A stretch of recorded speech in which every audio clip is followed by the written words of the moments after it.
For RCR TV, I'm Sean Kinney, and I'm joined this afternoon by Wayne Smith, who's the president of Vertex Innovations Inc. You guys are in town for the IB Tough show right down the street at the Hilton. Appreciate you coming over to tell us a little bit about the company. So Wayne, just give us an idea of who Vertex is and what you guys do. Yeah, so we're Vertex Innovations. Our headquarters is in Littleton, Colorado. We got started in 2003 as a request from one of the carriers, Verizon Wireless, to provide support for some of their projects that they were doing at that time.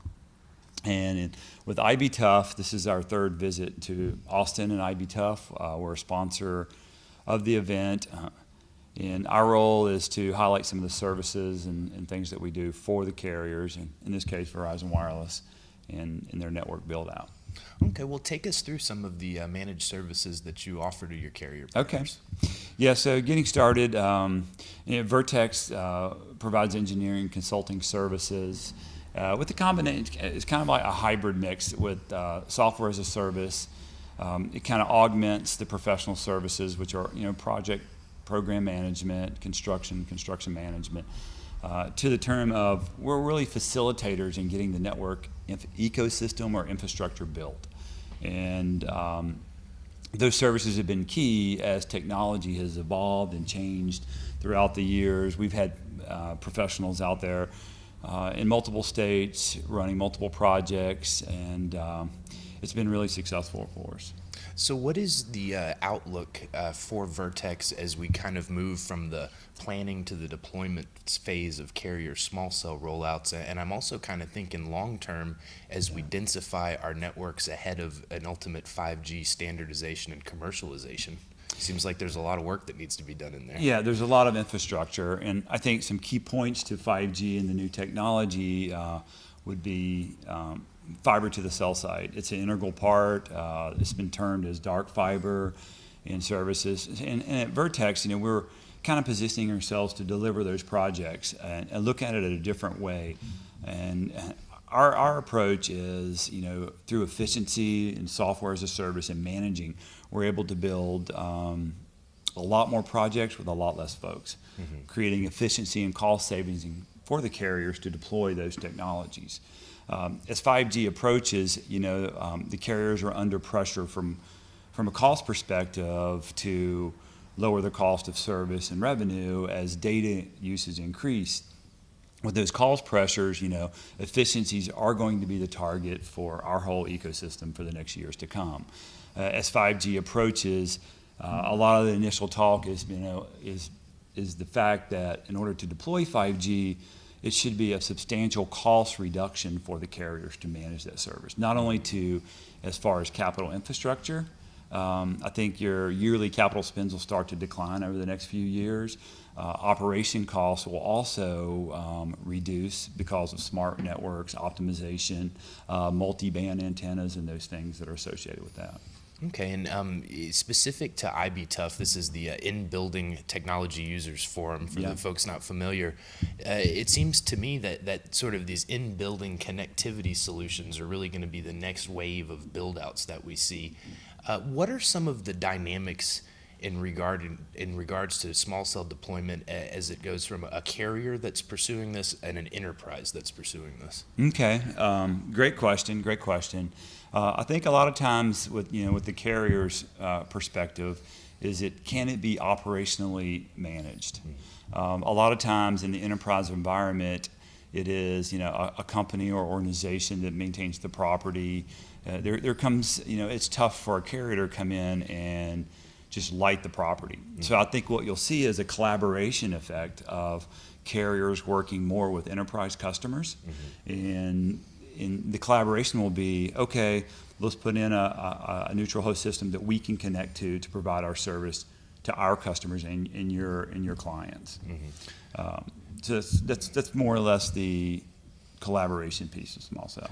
And so what are you guys seeing from a managed service perspective as it relates to preference between small cell and DAS? And I know these are two totally different things, but in a lot of cases, it seems like we're seeing sort of a shift over to a small cell preference despite some of the the challenges to deploying those? Well, I think you'll still see deployment in both areas and not a preference. It really depends on the RF configuration of where you're at.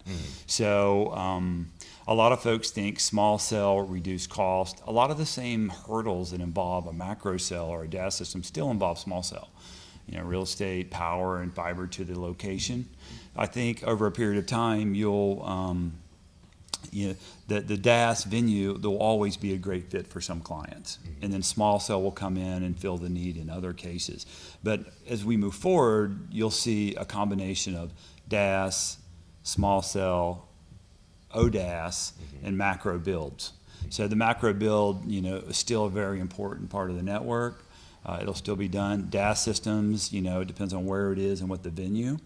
And you'll find small cell filling those gaps. And so do you think that'll hold up over the long term, or do you think as the small cell technology evolves to where we'll actually have commercially available multi-operator small cells, that preference will shift? I think the preference will shift, mainly in the metro areas as, data usage increases. It's continuing to increase.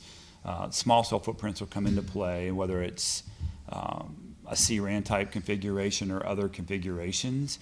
The RF model is going to change to meet the demand of the user.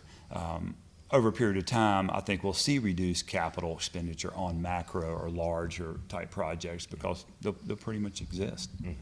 And I want to circle back to something you said earlier, and that's that you guys have really found a lot of routes to achieve efficiency in the services that you provide. So what are some of the lessons that you've learned in the field over time that allow you to do more with less? Okay, yeah. So I think the best way to approach that is taking a look at the models on how infrastructure is done. And there's three primary models over the last 10 and 15 years on how things were built in the wireless infrastructure. The first model would be the carrier self-perform model. That model is the carrier pretty much performs their own network infrastructure build-out, their own employees there, their own RF. The problem with that is being able to scale. As small cell new technologies come online, it really means deploying of more assets in the field. So their model, they're already limited and their resources are strained. The second model would be maybe a turf model. A lot of folks are familiar with turf. Turf model is, hey, we're going to hand you this bucket of money and go build this network infrastructure. In that model, the carrier gives up so much control and performance. I think it's more of a self-preservation type model for the turf vendor. The carrier, they can control some performance, but not all objectives are met. The third model would be maybe a conventional staffing type model. Hey, here's a bunch of bodies. Go ahead and manage them. Go ahead and train them. And then at the period of time, it's more of a short-term approach. The carrier may or may not lose that asset. They've invested time and dollar. And then a fourth model is kind of the Vertex approach, is a hybrid model. And what we believe in our model is that we want to give the carrier tools in order to build the infrastructure and not continually raise cost. So for Vertex, we're performance-based. So a series of projects, small cell, dark fiber, we're guided to, and our teams are to hit certain milestones to reach those objectives.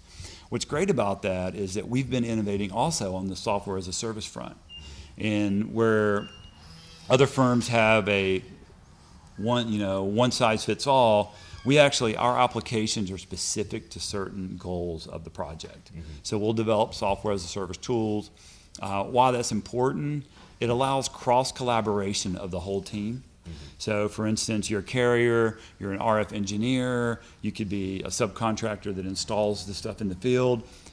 Our systems that we put in place has allowed us to bring that team together and make it performance-based and get results pretty immediately and effectively. And that level of integration, it's a pretty big differentiator for Vertex in the managed service space, right? It is. A lot of folks, I tell a lot of people this story, and technology is evolving at a rapid pace. The carriers evolve their technology, and what's really important and gets left behind is the vendor ecosystem has to evolve with the technology. So you can't expect to build twice as many sites, small cells, ODAS, IDAS, and different types of systems when the vendors are not investing in innovation and how they build efficiency into their side of it. Okay, and then, to circle it back to IBTUF, and this is a very sincere question because they won't let media in. So what are some of the big themes at the show this year that you've noticed? Big themes. I think overall in the industry, it's financial pressures on the carriers to reduce costs and still provide maximum coverage. So I think that's one of the key things, not just for Verizon, but for all the carriers. Consistent competition is heating up. With the competition, there's a need to continue to deploy assets, and that's one of the big insights that we got as vendors. I think we're asked to, hey, let's solve this. Let's look at this problem or this project, and let's solve it a different way. Let's not rely on what we've done in the past because it doesn't scale. And like I mentioned before, with new technologies, there is a big push to reduce capital infrastructure spend. So we have to innovate and find new ways to build things. Okay, and so Wayne, for the viewers at home that want to find out a little bit more about Vertex Innovations, can you direct them to the website? Yes, so you can find things about Vertex, our company, our culture at www.vertex-us.com. And there's a lot of information on there. We try to post and keep, valid content on where we're going with 5G, on some of the solutions that we provided, numerous case studies on what we've done for clients and the efficiencies there. All right, very good. Well, Wayne, thank you so much for coming in and talking to us about Vertex. You're welcome. Thank you.